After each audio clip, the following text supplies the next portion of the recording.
All right, so when addressing some of the first starting exercises we can do after an ankle sprain and or lower leg muscle strain, we do want to first really just initiate range of motion.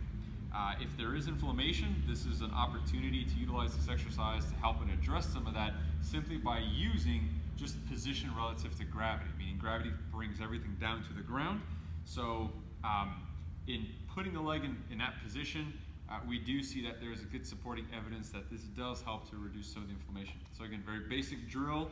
First thing I'll start with is I'm gonna lay down, bring my leg up. Now, obviously if I have something that I can hold my leg here, maybe like a couch or a bench, that's fine. I'll just hold it with my hands. And with my leg in this upward position, I'm gonna start with just standard ankle pumps at first. So this is dorsiflexion, plantar flexion. And a lot of times the ligaments that can be injured during an ankle sprain, right, do require you to start loading and loading early so that the scar tissue that's forming and some of the repaired collagen that's being laid down is being laid down with a small amount of some stress to it so that it just heals better. Okay, I can also work on inversion, eversion,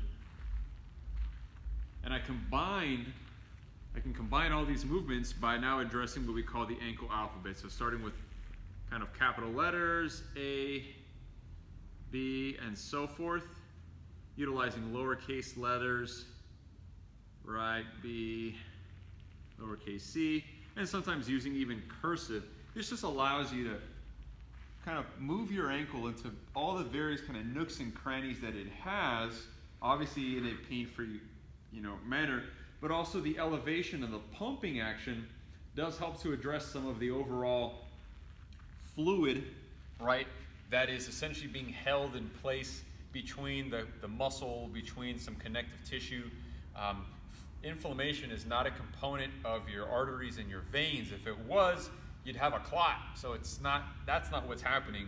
It's fluid that's trapped between the spaces that muscle and the position of gravity can largely influence to get out. So we want to do this as often as we can, acutely after the sprain, but even for just phase 1 sprain and strain scenarios.